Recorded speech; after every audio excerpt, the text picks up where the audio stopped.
ये विचारधारा जो है देश के लिए, उनकी विचारधारा खतरनाक है। इसलिए मैं चाहता हूं, ये मनुवादी है, ये मनुवादी है, इसलिए इन लोगों को यहाँ पर जगह नहीं है। ये मनुवादी है, वो स्त्रियों को शिक्षण देना नहीं चाहते, दलितों को शिक्षण नहीं देना चाहते, संस्कृत नहीं पढ़ने देते। और ऐसे लोगों को अगर यहाँ पर जगह मिली, चुन चुन के अगर आप डाले तो ये देश में एजुकेशन सिस्टम खत्म और संविधान का उद्देश्य भी आप खत्म। खड़गे जी एक सेकंड, ये मेरा राय, ये मेरा विचार है। आप कोई भी शिक्षा दो, मैं लेने के लिए तैयार हूं। जो लीडर ऑफ ऑपोजिशन ने राष्ट्रीय स्वयंसेवक संघ के बारे में कहा है वो बहुत ही गैर जिम्मेदाराना वक्तव्य है और उसे एक्सपंज करना चाहिए।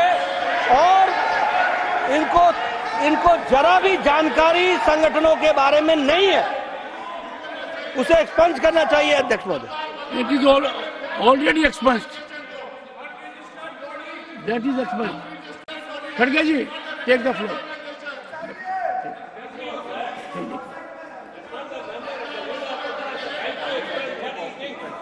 No, Mr. Tiruchi Shiva, right of expression does not extend to casting aspersions, to accusations, crossing all boundaries. There is an institution serving the nation. Where is forward? अरे सर सुनिए, आप बोलिए। नहीं, मेरे पास नहीं है। देखिए साहब, ये मैं नहीं कह रहा हूं, सरदार वल्लभ भाई पटेल भी यही कहा कि ये आरएसएस से जुड़े हुए हैं और इस देश के सभी लोग जानते हैं आरएसएस के लोगों ने उचकाकर, गोडसे को उचकाकर महात्मा गांधी की हत्या की है। और यही लोग हैं, यही लोग हैं। खड़गे जी, it will not go on record. You are not making your point. You are Khadge ji, you are engaging unfortunately, painfully in bashing an organization that is working for the nation tirelessly with nationalistic mindset. I would have expected a leader of your stature to say nothing but appreciate. As senior men, don't find yourself in chains. Where appreciation is needed, you must appreciate. Yes. Great. ये जो वक्तव्य इन्होंने दिया sir, ये निंदनीय है और ये तथ्यों से परे है और इसको एक्सपंज करना चाहिए। अरे आप 100 बार बोलो, आप 100 बार कहिए, मैं 100 बार नहीं कहूंगा कि आरएसएस एक होकर इस देश को तबाह कर रहे हैं।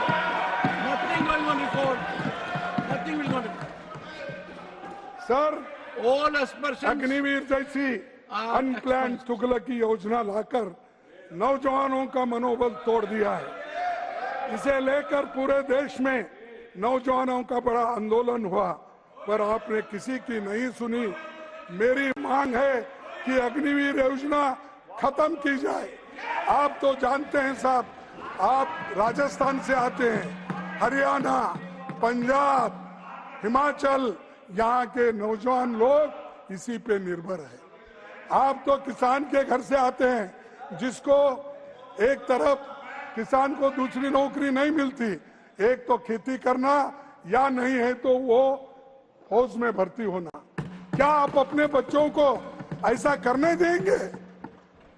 मैं आपसे पूछता हूं साहब, उनसे नहीं पूछता, क्योंकि उनसे पूछे तो वो लोग एकदम भड़क जाएंगे। क्योंकि कभी तो 2 मिनट सुन लीजिए, कभी लड़े नहीं देश के लिए, मुझसे पूछा कभी है, मरे नहीं देश के लिए। 2 मिनट सुन लीजिए। वो हमको आज किसान का बेटा देशभक्ति का पाठ। आज किसान का बेटा साइंटिस्ट है, अधिकारी है, उद्योगपति है, हमारे पार्लियामेंट भी है, हमारे संसद भी है, देश की अर्थव्यवस्था में योगदान कर रहा है। किसान को छोटे दाने में मत देखिए, हमारे वजह से किसान के सत्तर कैसे बनी है? IIT हमने कैसे बनेंगे तब आप कुछ UGC हमने बनाया, मैं किसान का बेटा हूँ, एग्रीकल्चर मैं जानता हूँ यूनिवर्सिटीज किसान हमने आज कहाँ बनाया, पर है, किसान कितना बड़ा ग्रीन है। रेवोल्यूशन हमने लाया, मुझसे पूछा इस दिन व्हाइट बताया। रेवोल्यूशन हमने लाया। हर एक बच्चा हमने जो संस्थाएं निकाले थे वहां पढ़े हैं या RSS के खड़गे जी, सो हमको क्या एक से सिखाते हैं? खड़गे जी सर। जानकारी लीजिए, जो रिजल्ट आते हैं, हाँ जो रिजल्ट आते हैं, जो योग्यता में आगे रहते हैं, हाँ उनके अंदर किसान परिवार की कितनी बड़ी भागीदारी आपको अंदाजा नहीं है। सरकारी तंत्र में किसान की भागीदारी, अरे किसान कितना करिश्मा देश के लिए कर रहा है। 27% की भागीदारी हमने दी, चाहे 27% की भागीदारी हमने दी, SC ST को रिजर्वेशन हमने दिया, आदिवासियों को रिजर्वेशन हमने दिया। आपने क्या, आप सिर्फ तोड़ना, आप सिर्फ तोड़ने की बात करते हैं। सर मोदी जी ने 2014 में हरियाणा में 1 रैंक 1 पेंशन का वायदा किया, लेकिन आप तो 9 रैंक 9 पेंशन पर उतर गए। सैनिक स्कूल सरकारी क्षेत्र में बने थे सर सैनिक स्कूल सरकारी क्षेत्र में बने थे, उनको निजी क्षेत्र में देते देते RSS के लोगों को दिया गया। वृंदावन, UP, सोलन, हिमाचल, रोहतक, हरियाणा, ये सब area please expense, totally expense. अरे दिया है साहब, उनको सौंपा गया। खड़गे जी, मैं आपकी एक से खड़गे जी, मैं आपसे एक बात पर विचार करने का आग्रह कर रहा हूँ। हाँ यस प्लीज खड़गे जी, मैं आपसे एक बात के लिए आग्रह कर रहा हूँ कि मेरी बात को आप ध्यान से सुनिए। क्या इस देश में हर व्यक्ति को यह अधिकार नहीं है कि वो इस देश की विकास गंगा के अंदर भागीदार हो? क्या हर व्यक्ति को अधिकार नहीं है कि उस हवन में अपनी आहुति दे? आप कह क्या रहे हैं?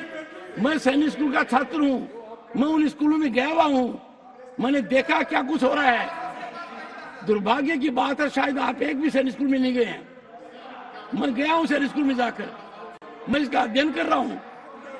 आप समाज के एक वर्ग को हर काम से दूर रखना चाहते हैं। ये मानसिकता भारत के संविधान के अंदर सही नहीं है। विचार कीजिए इस पर।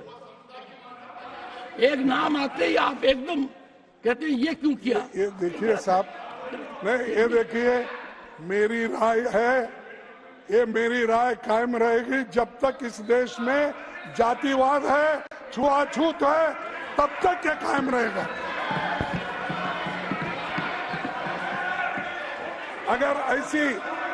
अगर ऐसी सब कुछ निजी क्षेत्र को सौंपते रहे तो गरीब, वंचित, दलित, आदिवासी, पिछड़े वर्गों से आने वाले बच्चे कहाँ पढ़ेंगे?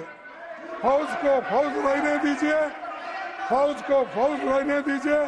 राजनीति करने के लिए बहुत से विषय पड़े हैं इस देश में। प्लीज तो मैं आपसे टेक योर सीट। हर 15 मिनट में दलितों के खिलाफ एक बड़ा अपराध घटता है और हर दिन 6 दलित महिलाओं का बलात्कार होता है। ये महज नंबर, आपका इस तरह के, ये स्टैटिस्टिक, आपका इस तरह, ये महज नंबर नहीं है, ये असली लोग हैं जो सालों से भेदभाव झेलते आ रहे हैं। आज भी हालत सुधरे नहीं है। देश का ध्यान सिर्फ कुछ मामलों की तरफ खींचना चाहता हूं। जुलाई 2023 मध्य प्रदेश में बीजेपी नेता ने आदिवासी के मुंह में पेशाब कर दिया।